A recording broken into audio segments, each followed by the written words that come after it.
What's going on, Stav Fishing Nation and Hunting Nation too? I might change the name.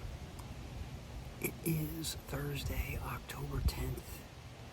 First and foremost, before we talk about anything, I just want to offer my prayers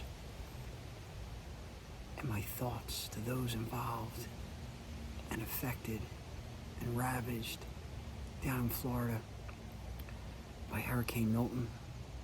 My condolences for those whose family members and loved ones lost their lives in the tornadoes.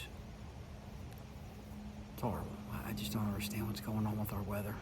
Man, there's some real conspiracy theorists out there, and sometimes you wonder if they're not so far off with how crazy things have been. But that's a video for a whole nother day.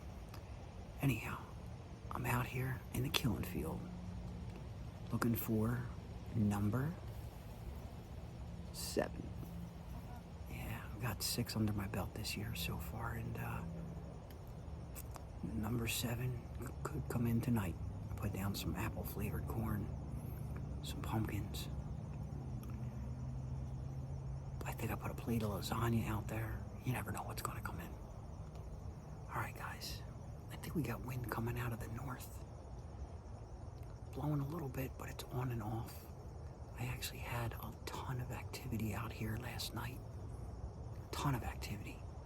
And I'm having some decent activity already mid-afternoon. Some yearlings. So we'll see. See if I get a big doe walks out or a big spike. If it's brown, it's down. Like, subscribe. Pray for Florida, for the Carolinas. Go fishing, go hunting.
Stav Fishing and Hunting Nation. Man, I like this. Fishing and hunting. It's cool. So, long and short, they're too small. That's this year's yearlings. And if this was the early bow where I had to earn a buck by killing a doe first, knowing the bucks that I have on the property, one of these would have went to the butcher. But not when I'm 6 deer in. I just couldn't do it.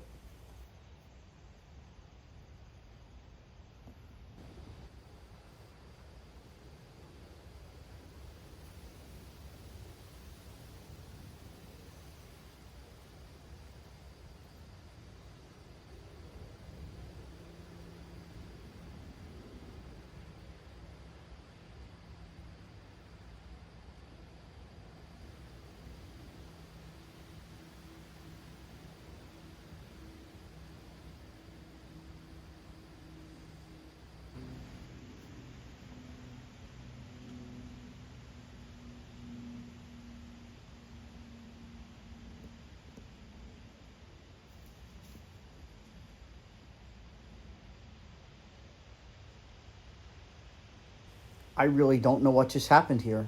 I doubt these younglings smelled me.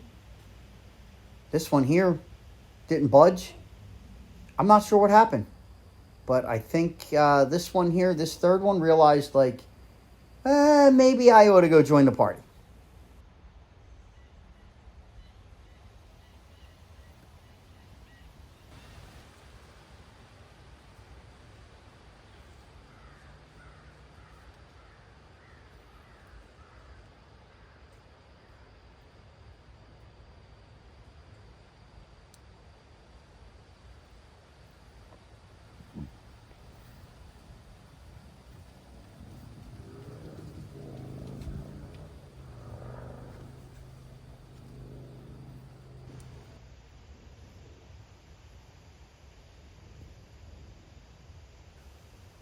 These forest chickens, believe it or not, are almost 100 yards away from me, give or take.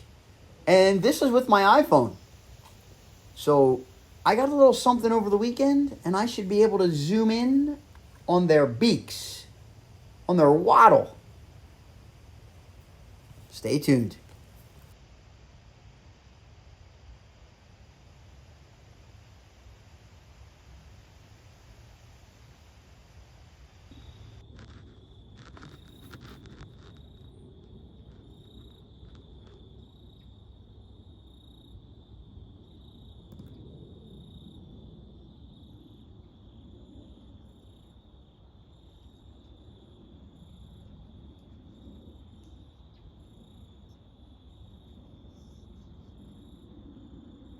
So in my zone in New Jersey, I am allowed to kill a buck whose antlers are under 3 inches.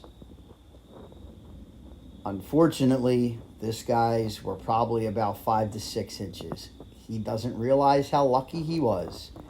And I know there are some unscrupulous people out there that would have shot him, broke his antlers, done whatever, but I'm just not that guy.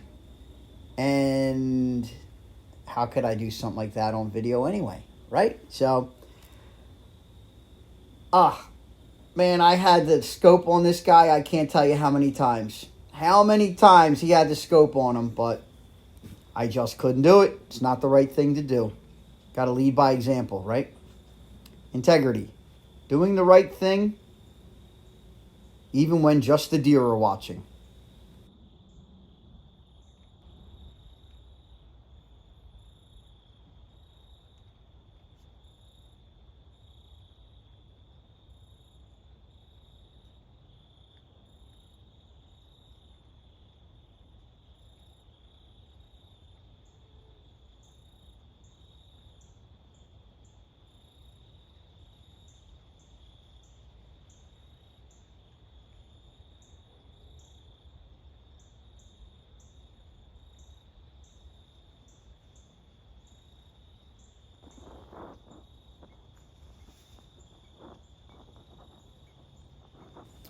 I don't know about the rest of you, but I probably do because we're all cut from the same cloth, most of us hunters.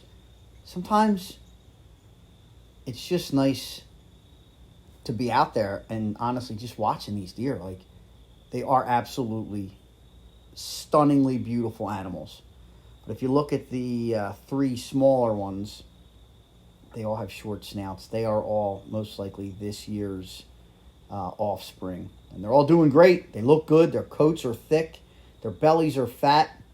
And oh man, they made him look that much bigger. But gosh almighty, I put the binoculars and my scope on those antlers, and he's definitely well over 3 inches. So anything under 3 inches in my zone in the state of New Jersey is considered antlerless, and you could shoot it as if it was a doe. But this guy, he doesn't know how lucky he was.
Sometimes you just got to let them walk, right? You just got to let them walk. It wasn't meant to be this evening. I am in no rush to just start shooting deer for no good reason, just to say, okay, I've gotten to number 7, right? I want something that's going to fill somebody's freezer, fill one of my friends' freezers, right? I don't want to shoot these yearlings. I can't obviously shoot this guy here. He's considered a legal buck in my unit or my zone in New Jersey. So all 4 of them got to walk away. What happened was, as the sun set and it was dark 30, and I'm packing up, in walked in a big 6-pointer, and I was stuck. I was literally stuck in the blind. Eventually, I shined a light right in his face. He couldn't make out that I was a human, and he just walked off. Luckily, I didn't scare him away. As always, thanks for watching. Like, subscribe, say your prayers to the man upstairs. Get out there and go hunting.